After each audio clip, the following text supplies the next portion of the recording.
सिद्धाणं तहणमो गणहराणम् अज्जावैव गाणं साहुणं चेव सवेसिं तेसिं विशुद्धदंसन् प्राणपहाणसमं समासेज्य उपसंपयामि सम्मं जत्तो निर्वाण संपत्ति।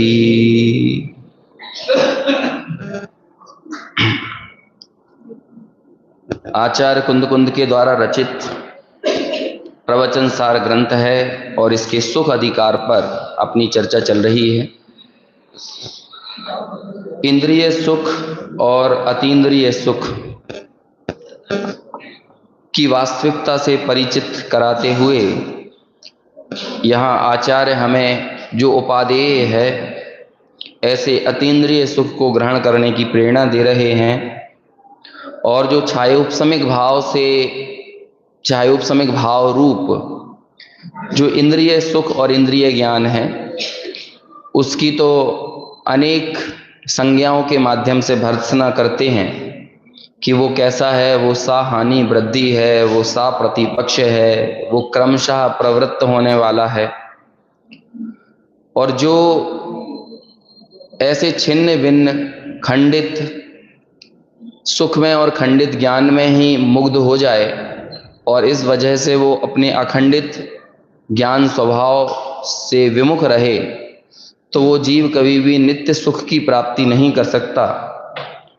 स्वरूप से प्रतिकूल सुख में ही मुग्ध होकर मग्न होकर वो अपने काल को गवाता है और जो तात्कालिक इंद्रिय जन्य सुख है उसके कारण अपने शाश्वत सुख से मुंह मोड़ लेता है।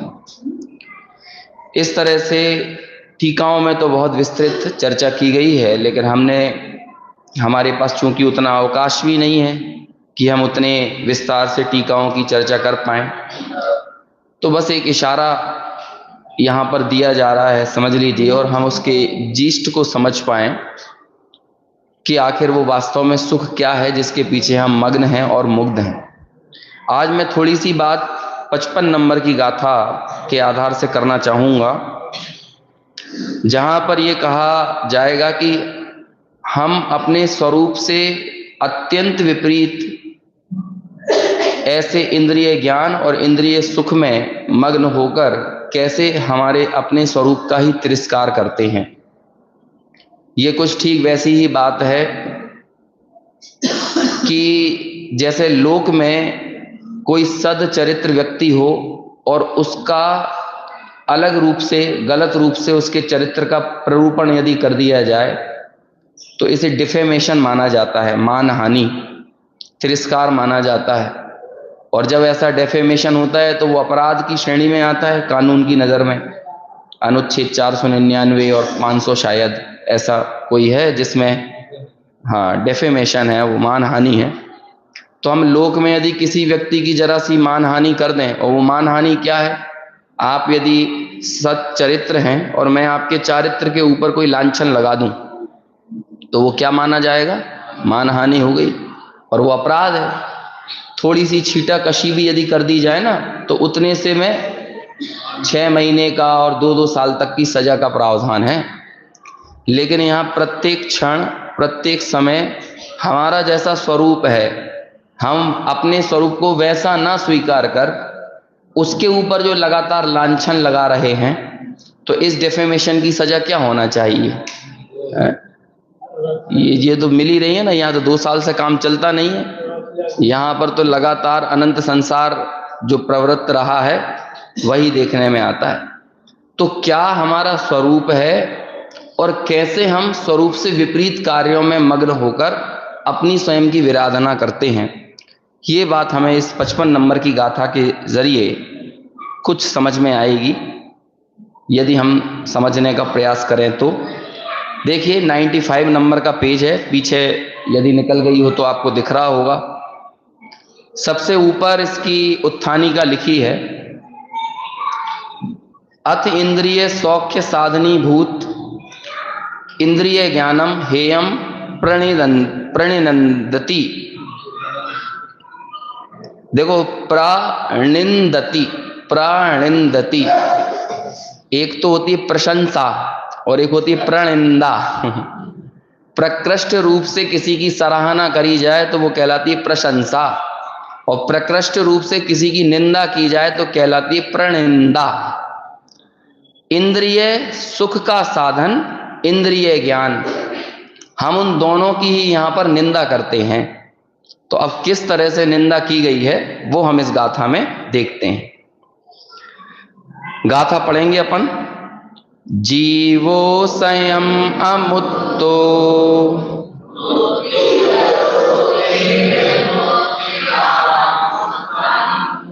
ओगिण्णिता जोगम जान दीवा तम न जान दी। अनुवाद पढ़िए।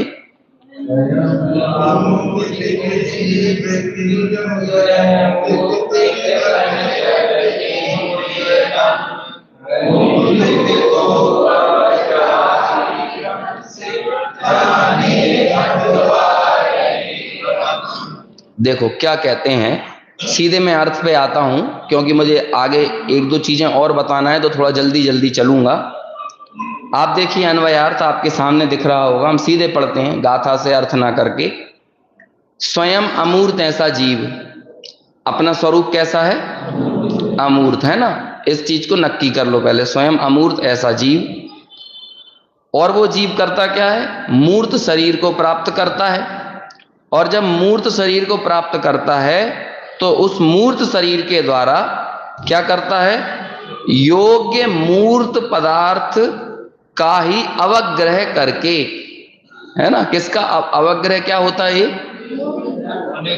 अवग्रह, अवग्रह सन्निकर्ष को ही कहते हैं। मतलब जो मति ज्ञान हमारा प्रवर्तता है ना, वो चार तरह से उसका क्रम है। अवग्रह, इहा, आवाय और धारणा। उसमें कुछ चीजों का सिर्फ अवग्रह ही होता है ना, और कुछ चीजें ही इहा, आवाय और धारणा तक पहुंचती हैं, और फिर उसके बाद स्मृति बनती है। अवग्रह नहीं होगा तो आगे का जो प्रोसेस है, इहा, आवाय, धारणा, स्मृति, ये सब नहीं होगा। और जब आप स्मृति तक पहुंचते हो तो भाई स्मृति में ही तो चीजें पड़ी रहती है ना हमारे दिमाग में, कि मैंने ये पदार्थ का भोग किया, है ना, इस पदार्थ का मैं भोगने वाला हूं, इस पदार्थ से मुझे सुख प्राप्त हुआ। ये स्मृति में इस तरह से एक मिथ्या ज्ञान निरंतर प्रवर्तता है। लेकिन वो अवग्रह हो कैसे रहा है? इंद्रिय ज्ञान से, और क्योंकि पांच इंद्रियों से जो पहला सन्निकर्ष है, सन्निकर्ष यानी उसके क्या कहें, अभी एकदम आंखों से कोई चीजें दिखी तो ये भी एक तरह का सन्निकर्ष है। भले छुआ नहीं जा रहा है, लेकिन ये भी इंद्रियों का उस पर्टिकुलर पदार्थ की तरफ लक्ष्य रखकर प्रवर्तना। आपके सामने अगल बगल से बहुत सारी गाड़ियां निकल कर जाएंगी तो उनका हॉर्न वगैरह जो सुनाई दे रहा है ना, इनका अवग्रह हो रहा है। लेकिन धारणा बनती है कि नहीं, ये कोई जरूरी नहीं है। बहुत सारी चीजों का, अस्पष्ट चीजों का अवग्रह ही रह जाता है। एक सूत्र है तत्वार्थ सूत्र में, व्यंजनस्यावग्रह। क्या कहते हैं? व्यंजन, अर्थ और व्यंजन, ये दो चीजें कही जाती हैं। अर्थ तो होता है किसी विषय का स्पष्ट जानना, और व्यंजन मतलब उसका अस्पष्ट ज्ञान। वैसे अर्थ और व्यंजन के बहुत अर्थ होते हैं, मैं तो अभी शॉर्ट में आपको बताता जा रहा हूं। तो व्यंजन का सिर्फ अवग्रह ही होता है। अभी जैसे हो सकता है हम यहां पर कुछ बातें सुन रहे हैं तो कई लोगों को सिर्फ इसका अवग्रह ही हो जाए और वो आगे धारणा में जा ही ना पाए। क्यों? क्योंकि हम जब तक किसी विषय का सन्निकर्ष तो हुआ, लेकिन उस विषय के निकट होकर आप नहीं प्रवर्तोगे ना, तो वो बात धारणा तक नहीं जाती। अनेक लोगों के लिए जिनवाणी का अवग्रह तो हो जाता है, लेकिन वो बात धारणा तक जाए ये संभव नहीं है। उस विषय की ओर उन्मुख होकर प्रवर्तना पड़ता है, तब जाकर वो धारणा का विषय बनता है। लोग ऐसी बातें करते हैं ना कि आपको इतनी सारी चीजें गाथा कैसे याद में आ गई, या ये श्लोक कैसे याद हो गया, फलानी चीज कैसे याद हो गई। ये कोई बहुत बड़ी चीज नहीं है। आपको उपयोग को उस दिशा में आप रुचि पूर्वक प्रवर्ताओगे ना, तो वो चीज धारणा तक चली जाती है। जैसे बहुत सारे फिल्मी गाने दो चार बार हमारे कानों के पास से गुजरते हैं। अब अनादिकालीन संस्कार ऐसे पड़े होते हैं कि 2-3 बार सुनने के बाद हम उसे गुनगुनाने लगते हैं। लेकिन वही गाथा यदि हमारे सामने 10 बार भी गुजर जाए तो भी हम ये देखते हैं कि प्राकृत में नहीं, हिंदी में पढ़वाओ, हिंदी में पढ़ाओ। क्यों? जबकि प्राकृत में आपके कानों के सामने से इतनी बार गुजर गई वो, लेकिन तो भी उसका धारणा नहीं हो पा रही है। क्यों नहीं हो पा रही? क्योंकि पहले ही नेगेटिव माइंडसेट रहता है कि वो चीज हम पढ़ ही नहीं पाएंगे, हम समझ ही नहीं पाएंगे, हमारे ज्ञान में ही नहीं घुसेगी, तो इसलिए धारणा नहीं होती। बहुत आसान है चीजों को समझना। श्रीमद् राजचंद्र जी कहते थे मति ज्ञान की शक्ति अपार है। मति ज्ञान की शक्ति है। और उस दिन अपनी एक बात होते होते रह गई थी, आपने बाद में ध्यान भी दिलाया था कि आत्मानुभूति में प्रत्यक्ष ज्ञान तो कोई कार्यकारी है ही नहीं हमारे लिए, क्योंकि हम और आपके पास प्रत्यक्ष ज्ञान तो है नहीं। अब आत्मानुभूति में कौन सी चीज कार्यकारी है? साधन के रूप में क्या कार्यकारी है, जरा ये भी विचार करो। साधन के रूप में देखो, एक बहुत अच्छी गाथा है प्रवचन सार की, अच्छी सबको ही पता होगा, 86वें नंबर की गाथा है कि जो प्रत्यक्ष या शास्त्र के माध्यम से तत्वार्थ को जाने वो क्या कहलाता है? उसी का मोक्ष हो जाता है। ये वाली गाथा है ना, जिण सत्थादो अट्ठे पच्चखादी ही बुज्जदो नियमा, है ना, इसी प्रवचन सार की 86वीं गाथा है। जो जिन शास्त्रों के द्वारा या प्रत्यक्ष आदि प्रमाणों के द्वारा अर्थ को जान ले, कि यदि मोह हो वचयो, उसका मोह क्या होता है? उपचय को प्राप्त होता है। इसलिए तम्मा सत्थम समधिदव्वम, इसलिए शास्त्रों का सम्यक अध्ययन करना चाहिए। यहां प्रत्यक्ष के सामने किसको खड़ा किया? आगम को खड़ा किया। पता है क्यों किया? देखो, या तो आप प्रत्यक्ष से जान लो, जो आप नहीं जान पाओगे, क्योंकि आपके पास जो साधन है ही नहीं, वो साधन बन कैसे सकता है? समझ में आया? लोग वाग अवधि ज्ञान और मनापर्याय ज्ञान की बहुत महिमा करते हैं, लेकिन वो नथिंग, मोक्ष मार्ग में उनकी कोई उपयोगिता नहीं है। अवधि ज्ञान है ना, वो बहुत इसका, उनको इस उम्र में अवधि ज्ञान की प्राप्ति हुई, कोई दम ही नहीं है अवधि ज्ञान में। अवधि ज्ञान मोक्ष मार्ग में 0 सन्नाटा है। क्यों है? क्योंकि वो सिर्फ मूर्त पदार्थ को जानता है, रूपी पदार्थ को जानता है। तो आपको रूपी को जानना है क्या? तो मनापर्याय और अवधि ज्ञान से क्या फायदा होगा? लेकिन मति और शुद्ध ज्ञान रूपी को भी जानते हैं और अरूपी को भी जानते हैं। अब ये अवधि मनापर्याय ज्ञान को प्रत्यक्ष कह रहे हैं, लेकिन वो आत्मा के जानने में कोई कार्यकारी नहीं, और हमारे पास अभी है भी नहीं, और केवल ज्ञान भी नहीं है। तो अब बोलो हमारे लिए कौन कार्यकारी है? परोक्ष ज्ञान है। अब इस परोक्ष ज्ञान में भी स्मृति का कोई बहुत ज्यादा उपयोगिता नहीं है। यदि स्मृति की उपयोगिता तब है जब पहले आगम का अवलंबन ले लिया हो, नहीं तो स्मृति तो लोगों के पास सबकी अपनी अपनी है, लेकिन आना तो आगम की बात स्मृति में आए तो कार्यकारी है ना। ऐसे ही प्रत्यविज्ञान की क्या भूमिका है? प्रत्यविज्ञान भी कोई बहुत ज्यादा काम करने वाला नहीं है, क्योंकि हम सबके पास वो प्रत्यविज्ञान होता है, और हमारा प्रत्यविज्ञान संसार वाला ही है। हम लोग बस यही करेंगे, आज जो रसगुल्ला खाया ना, ऐसा 3 साल पहले भी हमने खाया था, ऐसा तुमने कल भी बनाया था, है ना। आज जो मैं हवा देख रहा हूं, आज जो मैं गर्मी देख रहा हूं, आज जो मैं मौसम देख रहा हूं, तो हमारा पूरा का पूरा प्रत्यविज्ञान कैसा काम करता है? बिल्कुल विषयों की तरफ, आगमोन्मुख नहीं होता, वो विषयोन्मुख होता है प्रत्यविज्ञान। हम तर्क भी कैसे प्रयोग करते हैं? क्या आगम सापेक्ष तर्क होते हैं? आत्मा को सिद्ध करने वाले तर्क जितने हैं, उससे कईयों गुना ज्यादा कुतर्क हैं। क्यों? मतलब कुतर्क है, आत्मा नहीं है इस बात को बताने वाले तर्क हैं। आप गूगल पर सर्च करोगे ना, तो 5-10 पेजों में मिल जाएगा आपको आत्मा है इसकी सिद्धि, और सैकड़ों हजारों पेज मिल जाएंगे कि आत्मा की कोई सत्ता नहीं होती। तो बोलो तर्क की क्या भूमिका है? देखो, टोडरमल जी से सीखना चाहिए। लोग वाग कुछ ज्यादा बुद्धिजीवी हो जाते हैं, तो वो अपने तर्कों के माध्यम से क्या करने लगते हैं? किसी अनुयोग का निराकरण करने लगते हैं कि ये अनुयोग काम का नहीं है ना। किसी आचरण का निराकरण करने लगते हैं कि ये आचरण काम का नहीं। लेकिन टोडरमल जी उन सब चीजों की जिंदगी बताते हैं, उनका जीवन क्या, ये आचरण यदि है, ये क्रिया यदि है, तो इसका जीवंतता किससे है? इसकी करणानुयोग है, प्रथमानुयोग है, चरणानुयोग है, इसकी जीवंतता किससे है? अपनी सारी बुद्धि के माध्यम से। उनकी निषेधात्मक शैली नहीं होती, बल्कि कैसे होती है? जैसे एक जगह का ना, अरहंत आदि से प्रयोजन सिद्धि, तो वो शिष्य प्रश्न करता है। अब शिष्य तो कौन है? टोडरमल जी ही शिष्य हैं, वही गुरु हैं, है ना। लेकिन वो शंकाएं सब किसके मुंह में रखवाते हैं? शिष्य के मुंह में। तो वो पूछता है कि ये 5 परमेष्ठियों से हमें लौकिक पदार्थ मिलेंगे कि नहीं? तो वो कहते हैं तू जो ये कहता है सो ठीक है। बात कहां से शुरू करेंगे? तो फिर उसे समझाएंगे, भैया पहले ही तुमने कह दिया कि नहीं, कोई नहीं होता है, तो भाग जाएगा वो, आगे सुनेगा ही नहीं। तो कहते हैं पहले तू बैठ तो सही, आगे बात तो सुन, फिर हम तुझे बताएंगे कि परिणाम आत्मा के 3 प्रकार के होते हैं, है ना, संकलेश, विशुद्ध और शुद्ध। उसमें जब तू अरहंत आदि के सामने जाता है तो विशुद्ध परिणाम होते हैं, तो उन विशुद्ध परिणामों के माध्यम से स्वतः ही तेरे को कुछ ऐसी पुण्य प्रकृतियां, प्रशस्त प्रकृतियां बनती हैं जिससे लौकिक कार्य कदाचित सिद्ध देखे जा सकते हैं। लेकिन लौकिक कार्यों की वांछा से भगवान की भक्ति करना, ये तो स्वयं में पाप रूप है। फिर बाद में वो उसको तमाचा लगाएंगे, लेकिन पहले बिठाल तो लेंगे ना।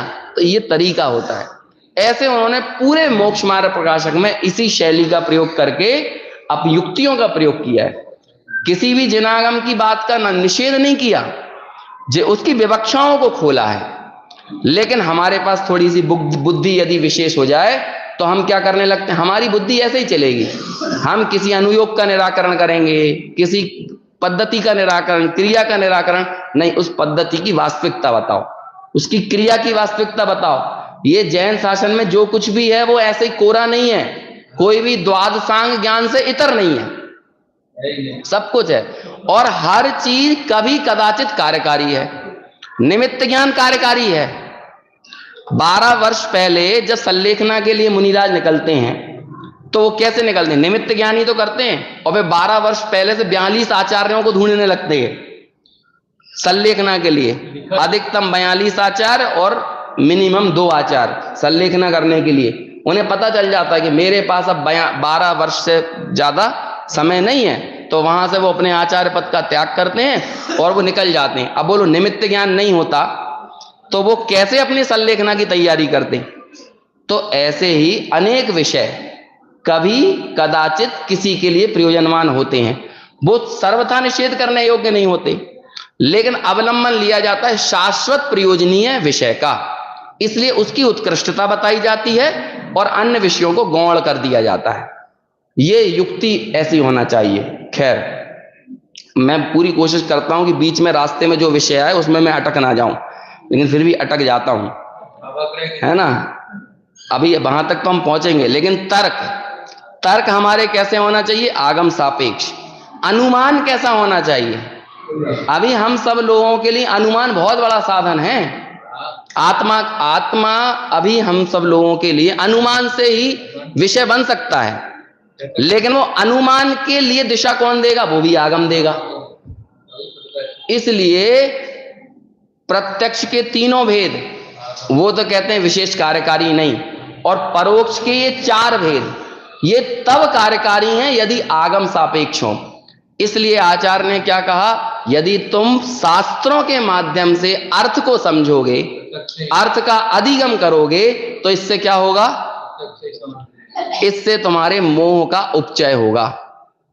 तो इसका मतलब शास्त्र में हम बुद्धि पूर्वक, उपयोग पूर्वक प्रवर्ते, तो इससे क्या हुआ? जब आप उपयोग पूर्वक उसकी तरफ उन्मुख हुए तो आपका अवग्रह, ईहा, आवाय, ये तीनों होते हैं, और फिर वो बात धारणा में जाती है ना। ये हमारा उपयोग कहीं नहीं जाता, हमारा उपयोग वहां जाता है जहां हमने सुख माना है। बस लोग कहते हैं हम जब स्वाध्याय में बैठते हैं तो हमारा उपयोग जहां तहां चला जाता है। आपका उपयोग कहीं नहीं जाता। आपका उपयोग कहां जाता है? जहां सुख माना है। आपको प्यास लगती है तब आप बोलते हो, हमारा उपयोग जहां तहां चला जाता है। कहां जाता है? आपको भूख लगती है तो आप कहते हो, हमारा उपयोग जहां तहां चला जाता है। एक बच्चे को जब घबराहट होती है तो वो बोलता है कि हमारा उपयोग जहां तहां चला जाता है। तुरंत मम्मी याद आती है। क्यों? जहां उसने सुख माना है। तो आपका उपयोग जहां तहां नहीं जाता है, आपका उपयोग दुकान पे जाएगा, क्योंकि दुकान में सुख माना है। घर में जाएगा, परिवार में जाएगा, बच्चों में जाएगा, वहीं तो जाएगा जहां सुख बुद्धि पड़ी है, वहीं जाएगा। मन में खटका भी आ जाए ना कि आप पता नहीं गैस रेगुलेटर बंद करके आए हो कि नहीं तो पूरा प्रवचन रेगुलेटर में निकल जाने वाला है पूरा कहां जाता है? जहां सुख बुद्धि पड़ी है। अब जब आप पूरी तरह से कहां उन्मुख रहे, आपका इहा आवाज धारणा तो रेगुलेटर में पड़ा था, तो अवग्रह जनवाणी का हो रहा है, लेकिन वो धारणा में जाएगा कि नहीं जाएगा? सब बड़ी कैलकुलेटिव बातें हैं, इसमें कोई बहुत आश्चर्य की बात नहीं है। बहुत आराम से इत्मीनान से समझो तो सब बहुत स्पष्ट है, क्लियर है। ऐसे ही कहते हैं कि बाकी सारे ज्ञानों का जो बेस पकता है वो कहां से पकता है? अवग्रह से पकता है, अवग्रह के कारण। और अवग्रह कैसा होता है? ये ज्ञान में बहुत निर्मलता होना चाहिए, बहुत बहुत स्पष्टता। जब तक हम ये ज्ञान की कार्य पद्धति को नहीं समझेंगे ना, तब तक हम ऐसे ही सवाल करते रहेंगे, हमारे साथ ऐसा क्यों होता है, हमारे को ये समझ में क्यों नहीं आता है। बहुत चीजें हैं, रुचि में इतनी पावर है कि वो आपको केवल ज्ञानी बना देगी। वास्तव में तो केवल ज्ञान की माता है भेद विज्ञान, सम्यक ज्ञान। केवल ज्ञान तो बच्चा है, उसकी मम्मी का नाम है सम्यक ज्ञान अरे यही सही है, सम्यक ज्ञान की कोख में केवल ज्ञान पलता है। समझ में आया कि नहीं? भेद विज्ञान की कोख से ही तो केवल ज्ञान निकलेगा। तो बोलो मम्मी कौन है? अब भले बाद में मम्मी बेचारी 5वीं पास ही रह जाए और बच्चा इन्फोसिस में नौकरी करने चला जाए, लेकिन मम्मी तो मम्मी रहेगी फिर वो कितना ही पढ़ ले। समझ में है ना? ऐसे ही सम्यक ज्ञान की पावर है ये, और वो सम्यक ज्ञान मति श्रुत ज्ञान रूप है। जो प्रथम भूमिका में वो सम्यक ज्ञान मति श्रुत का परिणमन कैसे हो रहा है? Don't under estimate the power of मति ज्ञान मति ज्ञान और श्रुत ज्ञान की ताकत को अंडर एस्टिमेट मत करना। जो हम तो क्षयोपसम ज्ञानी हैं, हम तो मति ज्ञानी हैं। क्षयोपसम ज्ञान का अवलंबन नहीं लिया जाता है, लेकिन काम तो सब क्षयोपसम ज्ञान में ही होगा। अपनी पामरता का इतना ज्यादा विचार मत करो कि प्रभुता नजर ना आए, है ना? इसी स्थिति में प्रभुता पकने वाली है, और कहां पकेगी। और हम ये लग रहा है, अच्छा बताओ दुनिया में ऐसा कौन सा केवल ज्ञानी हुआ जिसको पहले मति श्रुत ज्ञान में सम्यक ज्ञान नहीं हुआ? बताओ ऐसा कौन सा केवल ज्ञानी हुआ? तो कौन है केवल ज्ञान की मम्मी मति श्रुत ज्ञानी तो है। अब ये मति श्रुत ज्ञान का परिणमन कहां होगा? पूरा मति ज्ञान काम कैसे कर रहा है? इंद्रिया निंद्रिया निमित्तम, इंद्रिय और अनिंद्रिय के निमित्त से। लेकिन देखो इंद्रियों के निमित्त से जो अवग्रह हुआ, पहले वो जो उपयोग था वो इंद्रिय द्वार से बाहर जा रहा था। कल हमने रहस्यपूर्ण चिट्ठी की वो लाइन पढ़ी थी कि बाद में वो इंद्रिय और मन से बाहर बहता हुआ उपयोग भी कैसा हो जाता है? वो भी रिवर्स मार लेता है, क्योंकि छद्मस्तों का उपयोग एक समय में एक कोई विषय बनाएगा। पहले रुचि वहां की बड़ी थी तो ये वहीं बह रहा था, अब रुचि इसकी आ गई तो वो क्या हो गया? वो यहीं विषय, इसको विषय बनाने लगा। समझ में आया ना? जिस चाबी से ताला बंद होता है उसी से तो खुलता है। तो जिस मति ज्ञान से संसार चल रहा है, बंद भी उसी से होगा लेकिन मति ज्ञान का डायरेक्शन चेंज हो जाएगा, है ना? ताला बंद करने और खोलने की चाबी एक होने पर भी डायरेक्शन एक नहीं होता। ऐसे ही संसार में भ्रमाने वाला और संसार से उबारने वाला मति ज्ञान तो वही है, लेकिन डायरेक्शन अलग अलग है, दिशा अलग अलग है, और उस दिशा से काम होने वाला है। तो अभी यहां पर कह रहे हैं कि देखो तुम्हारा जो अवग्रह और फिर उसके बाद ईहा आवाय धारणा, ये सारी चीजें क्या हो रही हैं? हो तो रही हैं। पांचों इंद्रियां हैं मूर्त, शरीर है मूर्त, और उस शरीर को प्राप्त है 5 इंद्रियां, और ये 5 इंद्रियां जिसे ग्रहण करती हैं वो भी क्या है? मूर्त है। तो ये 5 खिड़कियां हैं, लेकिन इन 5 खिड़कियों से झांकने वाला कौन है? वो उपयोग है एक, जो इन 5 खिड़कियों से झांक रहा है। अब हम क्या कहें, कोई खिड़की से बाहर जाती हुई, कोई लड़का खिड़की से बाहर जाती किसी कन्या को ताड़ता है, और वो बाद में पापा ने बोला क्यों देखता है तू उस लड़की की तरफ? तो वो बोला तुमने खिड़की क्यों बनवाई क्या बोले वो बार बार, तुमने खिड़की क्यों बनाई? अभी बताओ, वो लड़का जो बाहर किसी लड़की को भी ऊपर बुरी नजर डाल रहा है, उसमें खिड़की का क्या दोष है? वो काहे के लिए बनाई है? अरे भाई खिड़की लगी हुई है, लेकिन उसमें खिड़की का दोष थोड़ी है। ऐसे ये 5 इंद्रियों की खिड़की में उस उपयोग को देखो जो बाहर जा क्यों रहा है। तू है कैसा, खिड़कियां नहीं देख रही हैं और ना खिड़कियां दिखवा रही हैं, लेकिन तेरे मन में पड़ा हुआ विकार है जिसके कारण तू वहां जाना चाहता है। और इस स्थिति में फिर उसकी भर्त्सना करी जाती है। फिर उन खिड़कियों की भर्त्सना करेंगे, हैं? फिर एक काम करो, इस पर चुनाई करवा दो इन खिड़कियों पर चुनाई करा दो। लेकिन भैया उससे क्या मतलब है? मन का विकार तो तब भी जिंदा रह सकता है ना। सूरदास जी ने एक श्रृंगार वाली कोई महिला को देख लिया, श्रृंगारित कोई स्थिति में, तो उन्हें अपने ऊपर इतनी ग्लानि आई, उन्होंने फिर खूब कविताएं लिखी श्रृंगार रस से डूबी हुई। तो बाद में उन्हें अपने ऊपर ग्लानि आई तो उन्होंने अपनी आंखें फोड़ ली, और जब आंखें फोड़ ली तो और ज्यादा कविताएं निकलने लगी वो भी श्रृंगारी वाली। अब बोलो क्या करें? इंद्रियों को जीतने का मतलब ये थोड़ी होता है?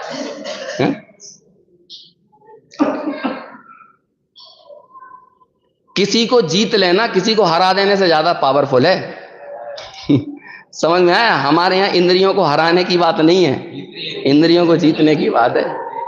समझ में आया? हमने आपको हरा दिया, इसमें क्या बात है? हम आपको जीत लें तो बड़ी बात है? हमारे भगवान ने डिफीट नहीं किया है ना? It is more powerful to win someone rather than defeat someone, है ना? किसी को हरा देने से ज्यादा किसी को जीत लेना ताकतवर होता है। तो ऐसे ही इंद्रियां तो विद्यमान है, लेकिन इंद्रियों का विस्तार चला गया। मुनिराजों की ताकत तो यहां से जाहिर होती है इंद्रियां, रहेंगी इंद्रियां। पापा से कहेगा बेटा, पापा से कहेंगे अरे आपको 5 खिड़की है ना, 5-6 और बनवा दो, नहीं देखेंगे।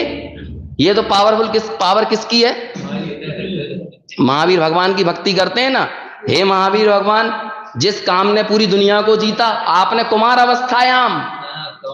कुमार अवस्था में उस काम को जीत लिया, काम को हरा नहीं दिया, काम को जीत लिया। ये तो पावरफुल बात है ना, आप किसी को जीत लेते हो। ऐसे ही इंद्रियों की विद्यमानता में आप इंद्रियों को जीत लेते हो। मतलब क्या हुआ कि इंद्रिय विषयों का आकर्षण चला गया, और काय का आकर्षण आ गया? इंद्रियों की विद्यमानता में जो उपयोग पहले बाहर प्रवर्त रहा था, वही उपयोग अब कहां प्रवर्तने लगा? वो अपने अंतर उन्मुख होकर प्रवर्तने लगा। ये ज्ञान की ताकत है। अभी देखो, मुझे टीका पढ़वाना है आपको यहां पे। हाँ, अवग्रह करके इंद्रिय ग्रहण योग्य मूर्त पदार्थ का अवग्रह करके उसे जानता है और अथवा नहीं जानता है, मतलब कभी जानता है और कभी नहीं जानता। अवग्रह हो जाए तो जरूरी नहीं है वो जान ही ले, जान भी जाए और नहीं भी जाने, लेकिन अवग्रह ओरिजिन पॉइंट, जिसके बाद मति ज्ञान तक बात पूरी कंप्लीट होती है। इहा आवाज धारणा तक यदि बात नहीं जाएगी तो हम उसे नोटिस भी नहीं करते। आपको क्या लग रहा है इस समय आपको काय का अवग्रह हो रहा है? लेकिन आप यहां से जाओगे और हमने घर जाके आपसे पूछा क्यों, लगभग वहां पर कितना टेम्परेचर था स्वाध्याय भवन में, बोलो अवग्रह कर रहे हो कि नहीं? टेम्परेचर का कर रहे हैं कि नहीं? लेकिन यदि आपका उपयोग वहां नहीं लगा होगा तो आपको टेम्परेचर पता नहीं चलेगा, और कई लोगों को वही पता चल जाए कि घर जाके उसे शब्दों का तो अवग्रह हो रहा था जिनवाणी का, लेकिन पूरे समय धारणा में आ रहा था क्या? गर्मी बहुत है, सर्दी बहुत है। सब चीजें यहां से काम करती हैं, बहुत सारी। इसी बीच में कोई बच्चा कहीं शोर मचा रहा हो तो किसी का दिमाग कहां पर जा रहा हो? उसी बच्चे पे। अरे कैसे तुम लोग प्रवचन सुन लेते हो, बच्चे ने शोर मचाता रहा, बाकी किसी बच्चे को नहीं हो रहा था उसका। एक व्यक्ति को उस बच्चे के चिल्लाने की धारणा तक बात पहुंच रही थी और बाकी सबको अवग्रह हो रहा था। अवग्रह सबको हो रहा था, लेकिन धारणा तक सबके बात नहीं जा रही थी।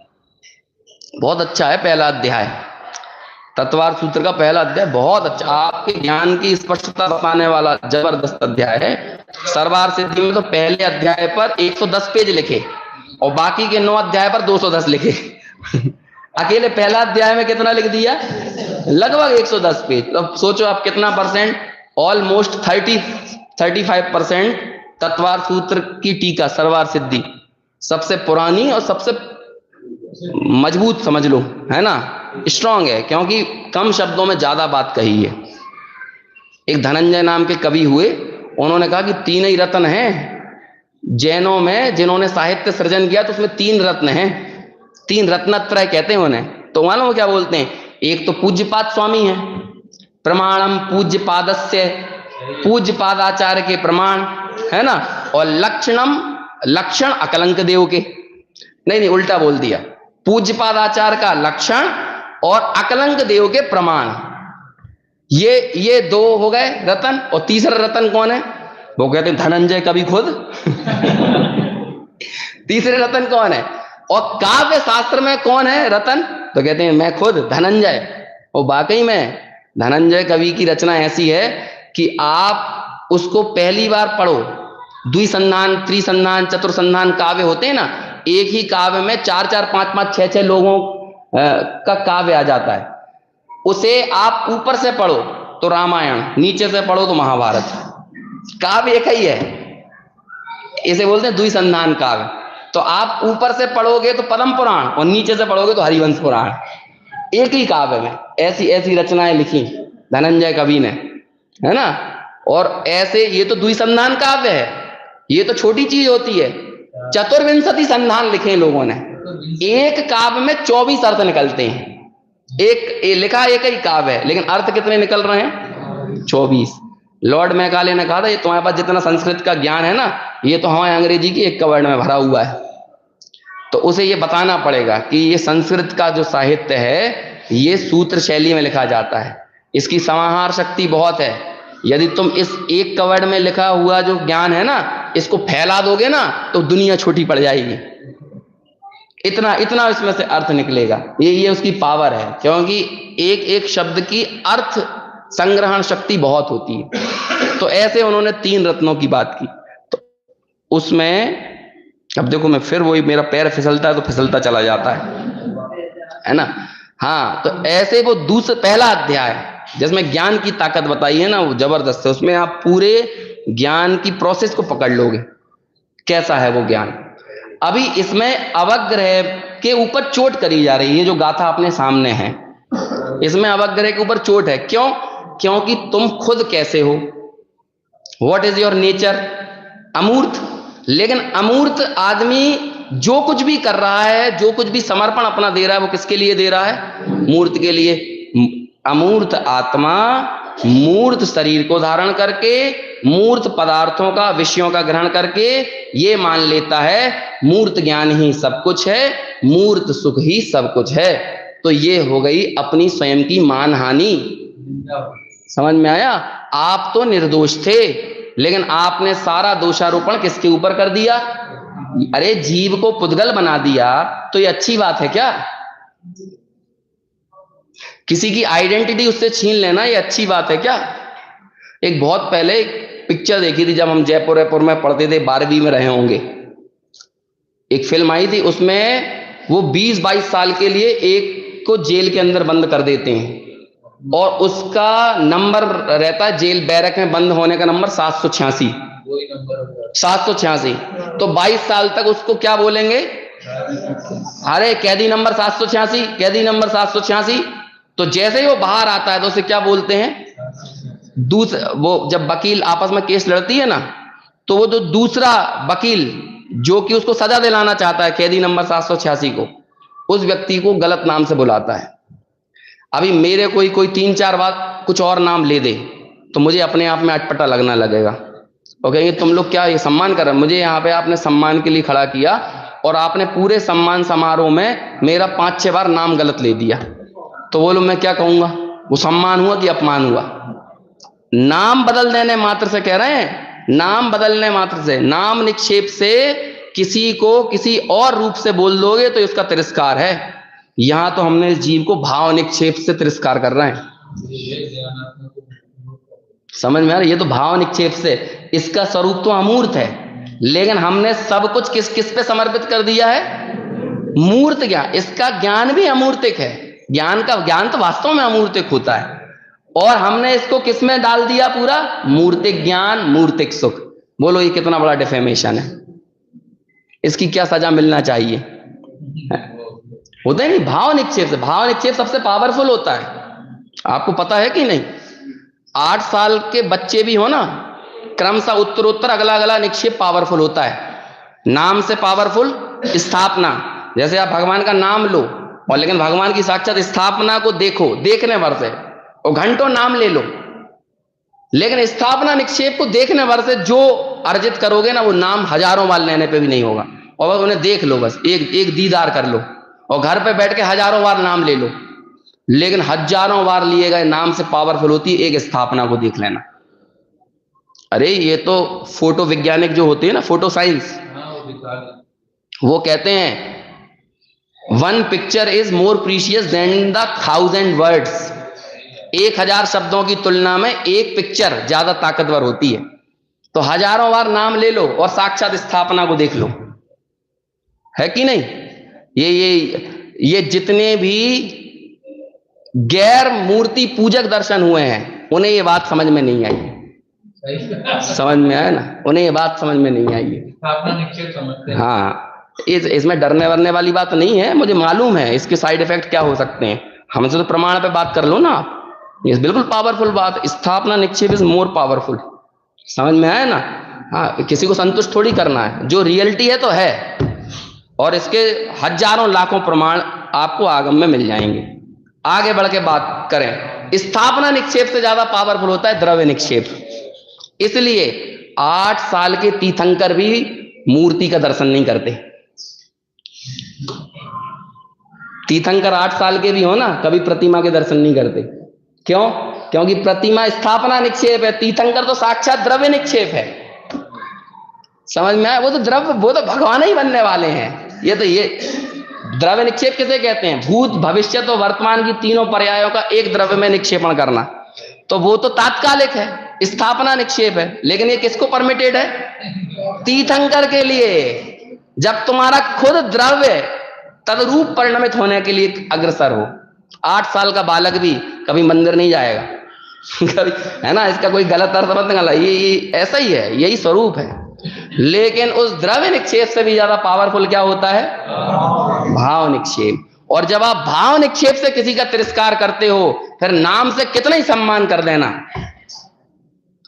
ये अनंत संसार किसके कारण है? भाव से तिरस्कार करने के कारण है। भगवान आत्मा भले सीख लो गुरुदेव से, नाम निक्षेप से भगवान आत्मा बोल रहे हो, इधर से तो काय में सुख नजर आ रहा है, मूर्त में ही सुख नजर आ रहा है, मूर्त में ही ज्ञान नजर आ रहा है। समझ में आया कि ऐसा है? और हम क्या काम कर रहे हैं? हमने कितना बड़ा लांछन लगाया है उसको भावपने से। ये गाथा का ये अर्थ निकलता है। सामान्य अर्थ तो इतना ही है। देखो, स्वयं अमूर्त, स्वयं अमूर्त, तुम खुद कैसे हो? अब आप डिकोड करो इस गाथा को जितना करना है। एक एक गाथा में बहुत गहराई तक आप उतर सकते हो, और वो कुछ गहराई तक उतरने की हमको एक इशारा अमृत चंद्राचार्य ने किया है। अभी देखो यहाँ पे अमृत चंद्राचार्य के मैं कुछ शब्दों से परिचित कराऊं आपको। इंद्रिय ज्ञान को उपलंबक भी मूर्त है। अब उपलंबक क्या होता है? जो प्राप्त करता है। उपलंबक का लगा हुआ है ना, कारक, ज्ञापक, ज्ञायक, करने वाला, उपलब्ध करने वाला। जैसे ग्राहक और ग्राह्य होता है ना। आप सब्जी खरीदने गए तो आप कौन हो? ग्राहक, और जो सब्जी है वो क्या हो गई? ग्राह्य। ऐसे उपलंबक ग्रहण करने वाला, प्राप्त करने वाला, और उपलब्ध वो क्या कहते? उपलब्ध है, जिसे प्राप्त किया जाना है। अब देखो क्या हो रहा है। उदाहरण के लिए, थाली में एक रसमलाई पड़ी हुई है। अभी मैं रसमलाई ले रहा हूं नाम, तो आप ये मत समझना कि मुझे पसंद है ना। मैंने तो मीठा कई वर्षों से नहीं खाया ढंग से मुझे कुछ ना कुछ उदाहरण तो लेना पड़ेगा, इसलिए बता रहा हूं। वैसे मुझे लेना नहीं चाहिए कोई पर्टिकुलर संज्ञा का नाम, लेकिन बता रहा हूं। अभी ये जो रसमलाई है, ये क्या हो गई? उपलब्ध है। और इसे ग्रहण करने वाली ये जो रसना इंद्रिय, ये क्या हो गई? उपलंबक। समझ में आ गया? तो इस इंद्रिय ज्ञान की प्रवृत्ति कैसी है? इस इंद्रिय ज्ञान का उपलंबक कैसा है? मूर्त। ये रसना कैसी है? मूर्त। और जिस रसमलाई को ये खा रहा है वो कैसा है? और तुम कैसे हो?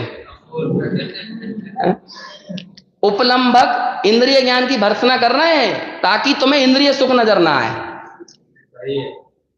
वास्तव में तो हमारी तृष्णा इंद्रिय सुख से हटाना है, लेकिन उसका बेस खत्म कर रहे हैं। इंद्रिय ज्ञान, इंद्रिय सुख का साधन इंद्रिय ज्ञान भी निंदनीय है। ये क्या था, टाइटल था इस गाथा का। और मैंने आपको शायद पहले या दूसरे दिन बोला था, आप उत्थानिका को अच्छे से समझ लो, आपको गाथा और उसकी टीका का भाव बहुत अच्छे से समझ में आ जाएगा। काय की निंदा कर रहे हैं? इंद्रिय ज्ञान की। क्यों कर रहे हैं? क्योंकि वो इंद्रिय सुख में धकेलता है, इंद्रिय सुख में धकेलता है। और उसका शुरुआत कहां से कर रहे हैं? इंद्रिय ज्ञान का उपलम्भक भी मूर्त है और उपलब्ध भी मूर्त है। कितने अच्छे शब्द हैं, ये ऑक्सफोर्ड में शामिल होना चाहिए। लोग कहते हैं ऑक्सफोर्ड डिक्शनरी बहुत स्ट्रांग हो गई है, लेकिन अभी भी बेचारी पंगु है। पंगु मतलब अपंग है बेचारी, अभी भी ऑक्सफोर्ड डिक्शनरी के पास प्रत्यविज्ञान शब्द नहीं है, है ना। अभी भी उसके पास स्थिति बंधापसरण नहीं है स्थिति कांडक घात नहीं है ना। अभी वो भले अपना सीना चौड़ा करके घूमने लगे, उसके बाद गुण संक्रमण नहीं है ना, अर्थ संक्रांति नहीं है, व्यंजन संक्रांति नहीं है। अरे भाषा बहुत, क्या कहें, संस्कृत की पावर बहुत है। इसलिए मैं कहता हूँ भाई, शब्द ब्रह्म निष्णाता परम ब्रह्मदि गच्छति। शब्द ब्रह्म में निष्णात होगे तो परम ब्रह्म की प्राप्ति होगी। इसलिए ये आगम, ये अर्थ, ये शब्द, इसे द्रव्य श्रुत कहा जाता है, साधन कहा जाता है भाव श्रुत तक जाने का। लेकिन लगाओ तो धारणा तक लेके तो जाओ, अवग्रह करके क्यों छोड़ देते हो? ये प्रवचनों का अवग्रह अकेला क्यों करते हो? अवग्रह तो व्यंजन का होता है, सिर्फ व्यंजन का होता है। ये अर्थ है, अर्थ है ये। जिन सत्ता दो अट्ठे, जो जिन शास्त्रों से अर्थ को जानता है, अर्थ का अवग्रह नहीं होता। अर्थ की अवग्रह इहा आवाय धारणा और स्मृति, प्रत्यविज्ञान, तर्क और अनुमान तक लेकर जाओ, तब जाकर सम्यक दर्शन होगा, तब आत्मानुभूति होगी। हम तो क्या करते हैं, बस एक निभा लिया यहाँ पे है, 20 साल हो गए सुनते हुए, तो अवग्रह किया है कि धारणा तक आया है? धारणा तक आया है, फिर स्मृति तक आया है कि नहीं? थोड़ा सोचो। चलो आगे बढ़ते हैं। इंद्रिय 5 मिनट में खत्म करेंगे। इंद्रिय ज्ञान वाला जीव स्वयं, अगले पेज पे दिख रहा है ना, इंद्रिय ज्ञान वाला जीव स्वयं अमूर्त होने पर भी क्या कर रहे हैं? अब मूर्त पंचेंद्रियात्मक शरीर को प्राप्त होता हुआ क्या करता है? ज्ञप्ति उत्पन्न करने में बल धारण का निमित्त होने से जो उपलम्बक है, मतलब ये जो इंद्रियां हैं, उसे लग रहा है कि ये ज्ञप्ति काय के कारण हो रही है, इंद्रियों के कारण। ज्ञप्ति काय के किससे हुई? इंद्रियों से। उपलम्बक है, ऐसे उस मूर्त, इस शरीर के द्वारा मूर्त ऐसी स्पर्शादि प्रधान वस्तु को, जो कि योग्य हो, योग्य मतलब उस इंद्रिय की पावर होना चाहिए उसे ग्रहण करने की। अपनी अपनी इंद्रियां अपने अपने विषय को ग्रहण करेंगी, तो इसलिए वो उस इंद्रिय के योग्य होगा विषय, अर्थात जो इंद्रियों के द्वारा उपलब्ध हो उसे अवग्रह करके कदाचित उससे आगे आगे की शुद्धि के सद्भाव के कारण उसे जानता है। अब ये जानना कैसे होगा? उस संबंधी शुद्धि होते जाना, उस संबंधी क्षयोपशम होते जाना, वैसी योग्यता पकते जाना। कदाचित जानता है और कदाचित अवग्रह से आगे की शुद्धि के असद्भाव के कारण नहीं जानता है, क्योंकि यह इंद्रिय ज्ञान ऐसा ही है, परोक्ष है। शुद्धि अशुद्धि का क्या हुआ? शुद्धि अशुद्धि का मतलब यह हुआ कि उस संबंधी क्षयोपशम हटा तो वो इह आवाय धारणा तक गया, और यदि क्षयोपशम नहीं बना तो अवग्रह तक होकर छूट गया। तो जिस चीज का सिर्फ अवग्रह होकर रह जाता है उसका जानना नहीं हो पाता, और जो अवग्रह से आगे बढ़कर इह आवाय धारणा तक जाएगा उसका जानना होगा। समझ में आया? बाउंसर तो नहीं हो रहा है? अपन भी क्या बाउंसर होता तो डक कर देते हैं ठीक है ना, जो चीज बाउंसर होगी तो छोड़ दो, इसमें माहिर है, अपने अंदर लेके आओ, है ना। ये क्या कि देखो आज सुबह अपन पूजन कर रहे थे ना संभवनाथ भगवान की, उसकी पूजा की आखिरी पंक्तियां देख से आप, पूरी जयमाला जबरदस्त थी। तो उसमें कहा था, उसमें आखिरी पंक्ति में आया था कि ये बंद वंदना बाला जो भाव है, वो भी क्या नाम आया था, स्तुति या स्तुति ऐसा कुछ नाम आया था। नहीं मत निकालो, उसमें टाइम चला जाएगा अपना, आप देख लेना। उसमें पूरी पूजा कर दी और पूजा करने के बाद कह रहे हैं हाँ पूज्य पूजक भाव जो है ये भी दुखकार है। ऐसी लाइन, इस लाइन पर कंसिक्वेंस, परिणाम, परिणाम, अंतिम निष्कर्ष जयमाला का देखो। पूजा कर रहे हो, पूज्य सामने बैठे हैं, तुम पूजक हो, और वो क्या कह रहे हैं, हाँ पूज्य पूजक का जो भेद है ये दुखकार है, मतलब ये मिट जाए तब जाके कुछ काम हो। ऐसी पूजा जैनों में ही होती है, ऐसी पूजा और कहां होती बताओ। पूजा भी कर रहे हैं और कह रहे हैं कि ये पूजा करने का भाव दुखकार है। कौन करेगा ऐसे? हम कम से कम 3-4 बार, एक बार पूजा में बोल देते हैं ना, अष्टकर्म दहनाय धूपम निरूपामीति स्वाहा। तो 7.5 कर्मों को दहो, अष्टकर्म को क्यों दह रहे हो? साता वेदनीय के लिए तो पूजा कर रहे हैं कि नहीं? तो साता वेदनीयों को रख लो अपने पास और बाकी 7.5 का दहन कर दो। लेकिन बोलते तो पूरी सही बातें हैं, लेकिन मानते ये हैं कि पुण्य बंध जाए, पुण्य बंध जाए, पुण्य बंध जाए। करते हैं कि नहीं? और अष्टकर्म में तीर्थंकर प्रकृति भी आती है कि नहीं? और जब कांजी स्वामी बोल दें कि तीर्थंकर प्रकृति जिन आत्म परिणामों से तीर्थंकर प्रकृति का बंद हो वो भी हे है, तो सबको मरोड़ उठ आती है ना। और रोज खुद बोल के आते हैं तब मरोड़ा नहीं उठती। वो 147 के बाहर है क्या? कितनी बाहर है क्या? उसके अंदर ही है ना तीर्थंकर प्रकृति। तो तुम खुद बोल रहे हो अष्टकर्म दहनाय धूपम निरूपामीति स्वाहा।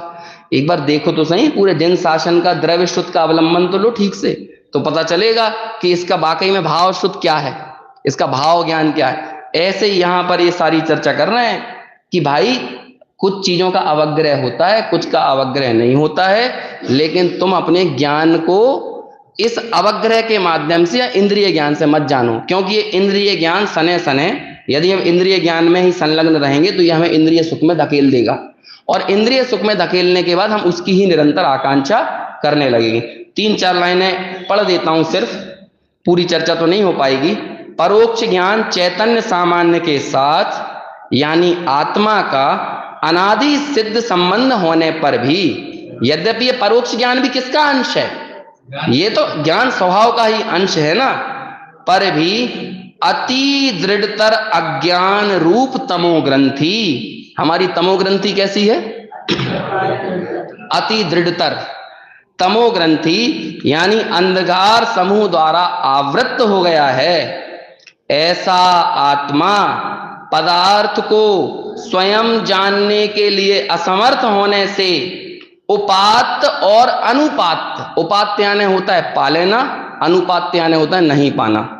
कुछ चीजें इंद्रियों के लिए अनुपात्त हैं, जैसे ये मोबाइल को आंख देख रही है तो आंख के लिए मोबाइल अनुपात्त है, और जो सर्दी गर्मी लग रही है ये क्या हो गया? ये उपात्त है।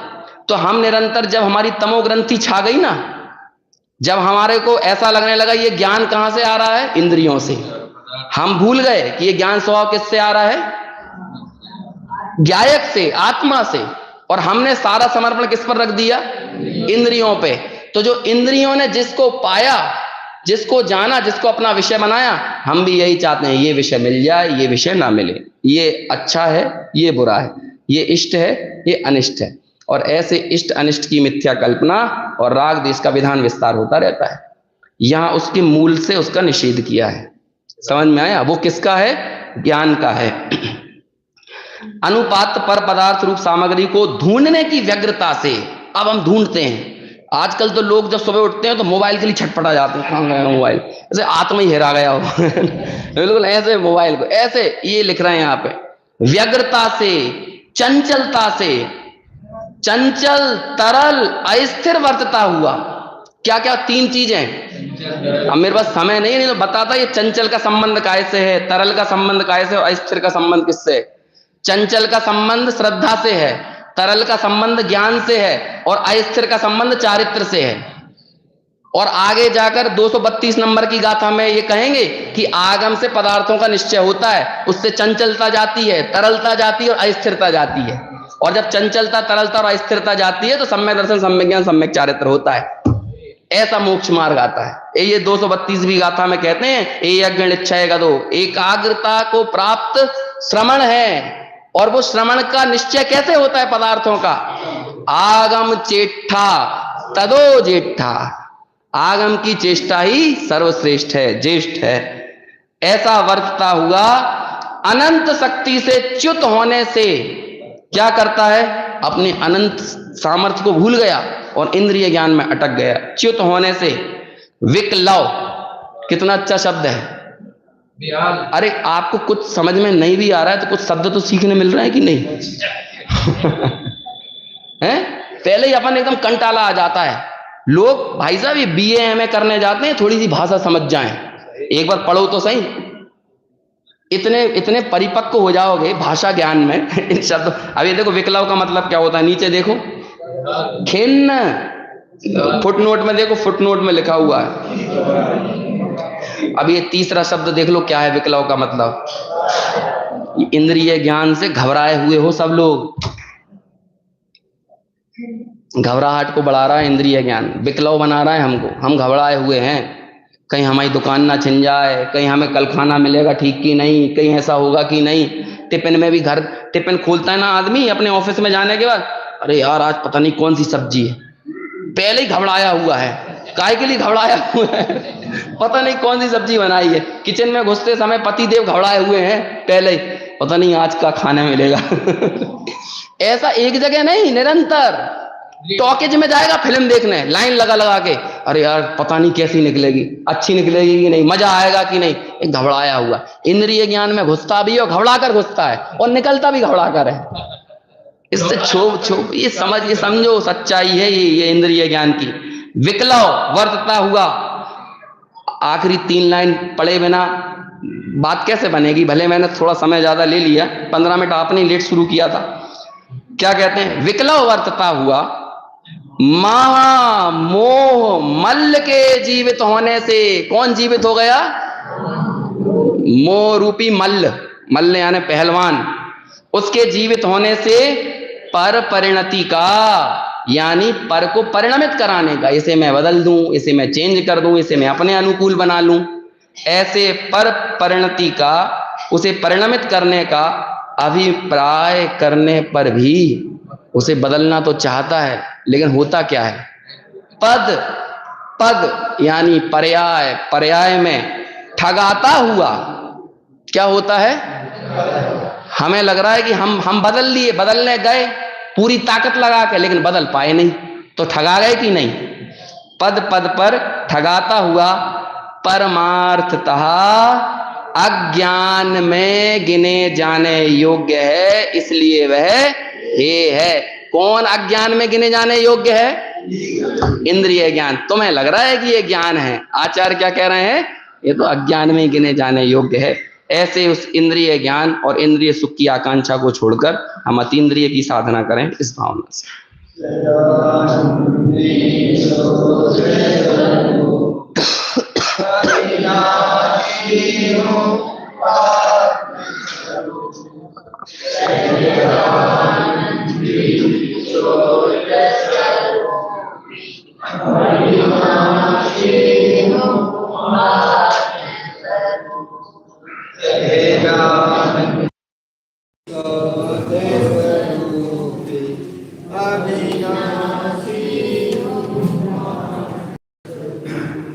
बहुत सुंदर व्याख्या के साथ में ये गाथा भाई साहब ने पूरी करने की कोशिश की, और भी केवल पढ़ी है, उसकी व्याख्या करना बाकी है।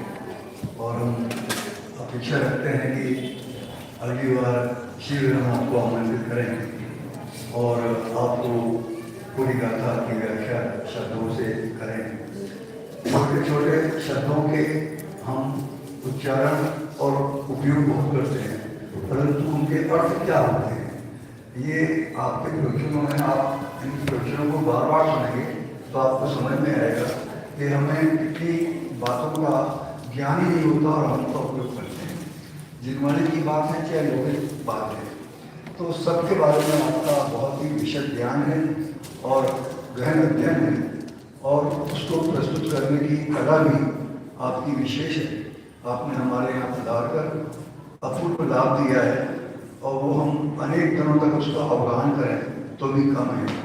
ऐसा लाभ हमें निरंतर प्राप्त हो और जब भी हम आपको यहाँ पे आमंत्रित करें आप हमें अवश्य समय दें। हम तो चाहते हैं आपका एक पर्यवेक्षण पर्व यहाँ हो, लेकिन आप निश्चित करते हैं हम उस दिन को रिजर्व कर लेंगे, लेकिन हम पूरा पर्यवेक्षण पर्व चाहते हैं क्योंकि ये विषय ऐसे हैं कि सरलता से सबको समझ में आने वाले हैं।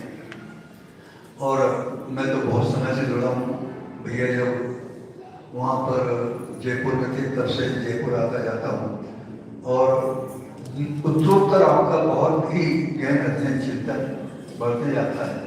सरकारी सर्विस में होने के बाद भी आप पूरा समय समाज को और अपने स्वाध्याय को समर्पित करते हैं।